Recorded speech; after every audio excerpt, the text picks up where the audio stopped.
Today, before the United Nations Security Council, the Secretary General criticized the Ethiopian government for recently kicking out UN aid workers. He urged the government to allow aid to flow into the northern region of Tigray, where for almost the past year, Ethiopia and its allies have been fighting an ethnic regional force. And now, a warning from the very beginning of this story. The images are disturbing. Hundreds of thousands in Tigray are starving.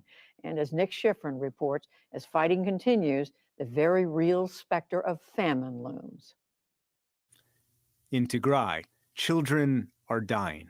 When you see malnourished children, you will see a very distended abdomen, and you will see some swellings also in the extremity. Until a few months ago, Dr. Hailum Kebede was the acting director of Eider University Hospital in Mekelle, the capital of Tigray. He shared photos that were taken last month. The one in a ventilator is unable to breathe properly because he is getting weak and weak. You see a very pronounced head. And the other kid, if he cannot get a continuous supplement, then the kids will die. Kids are already dying. In the last 3 weeks, Tigray TV, which is run by the Tigrayan government, broadcast these videos from outside Mekelle. The children are in rural Tigray, where conditions are even worse. The UN says 400,000 are facing famine. The crisis began late last year when Tigrayan forces who used to run the country attacked a federal outpost. Federal forces and their allies from neighboring Eritrea and the Amhara region waged a scorched earth campaign and occupied parts of Tigray. But in late June, Tigrayan forces pushed federal Ethiopian soldiers out of Tigray. That's when senior U.S. officials say the Ethiopian government and its allies effectively blockaded Tigray. In September, 5 convoys of food entered Tigray. The UN says it is 1/10 of what's needed. And the UN has been blocked from bringing in any fuel or medicine. Medicine is running out of stock, and we used to give also food and also some supplements. You know, we have around 60 intensive care malnourished children in our hospital. And out of these, 6 has been died the last week because we don't have anything that we can give them. Will those other 54 children die? Yeah, definitely they will die.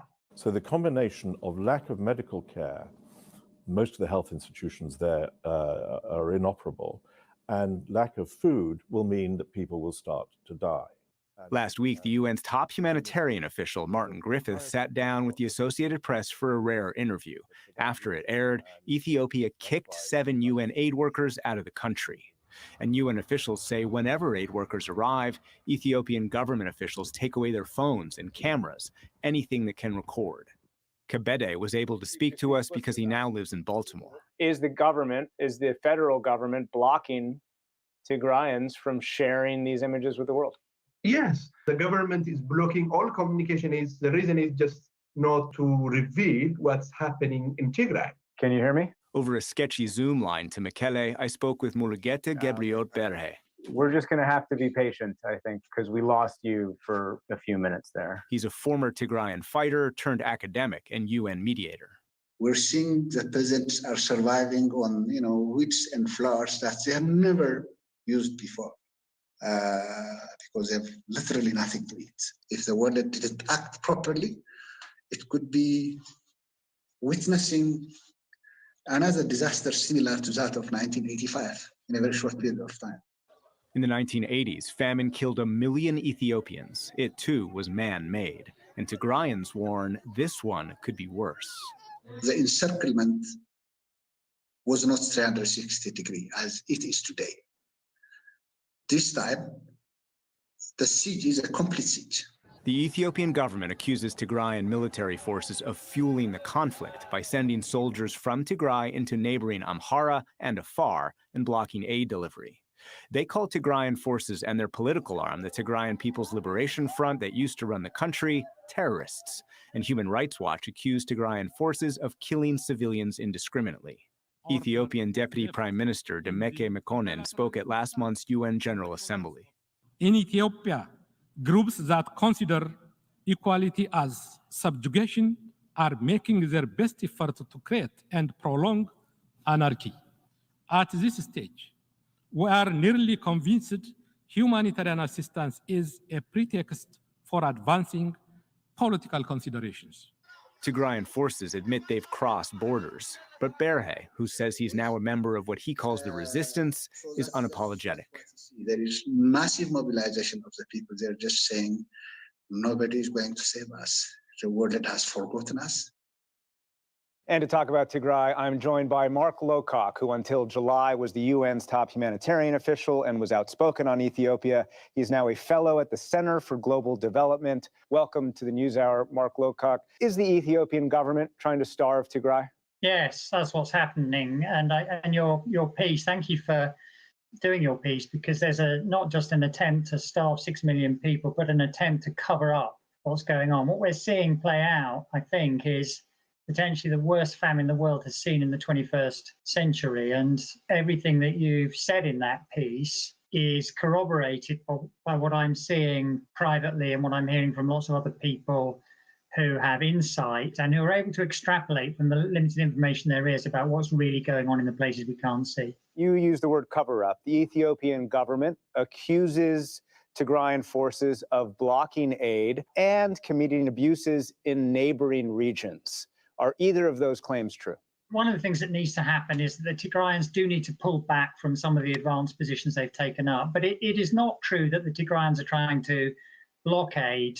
What's happening is that the Ethiopian authorities are running a sophisticated campaign to stop aid getting in by, for example, making it impossible for truck drivers to operate, by setting up checkpoints with official and with militia people, by preventing fuel getting in. And what they're trying to do is starve the population of Tigray into subjugation or out of existence, but to avoid the opprobrium that would still be associated with a deliberate, successful attempt to create a famine taking the lives of millions of people.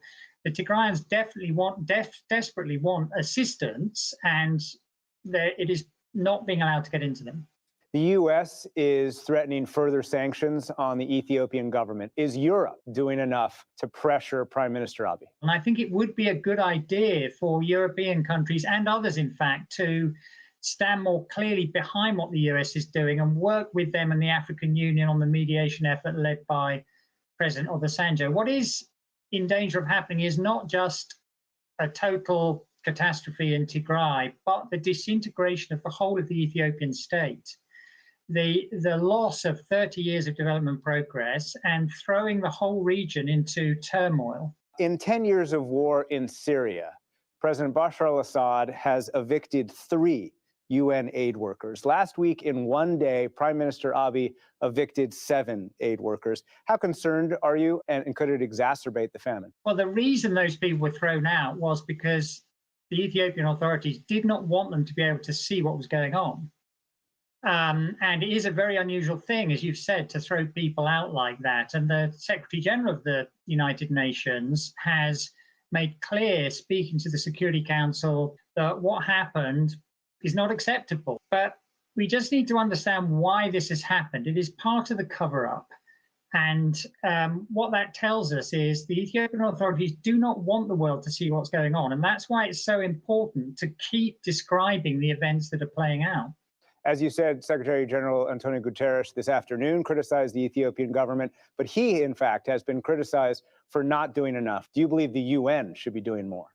Well, I know how hard Antonio Guterres has worked on trying to persuade the Ethiopians that their best interests are served by getting into a mediation and dialogue process. The UN has to do 2 things always in these circumstances. Firstly, persuade people in power and authority to give them access to people who need help, and secondly, to raise money. Now, in this case, the money is not a problem. There is money available. And so the UN has to keep trying to persuade the Ethiopians that their best interests are served, as well as their legal obligations are best discharged, have to be discharged by letting aid into northern Ethiopia. And I know they will keep working on that. Do you believe it's possible to pressure Prime Minister Abiy when, at least in the capital, the war is popular? And he and other Ethiopian leaders historically have been much more concerned about domestic politics than international opinion. Every country has to pay attention to what the wider world thinks. What I think is particularly interesting is how sentiment has swung against the Ethiopian authorities over the last 3 months or so in Africa. The statement we heard from the Kenyan ambassador to the UN basically said to the Ethiopian authorities, you're making a big mistake. You need to step back. You need to allow aid in. You need to get into a dialogue process. And you need to stop listening to those people, those siren voices who are telling you to give war a chance, because war will destroy your country. That's the message from the rest of Africa to the Ethiopian authorities. And ultimately, I think they're going to have to pay attention to those kind of voices. Mark Lowcock, thank you very much.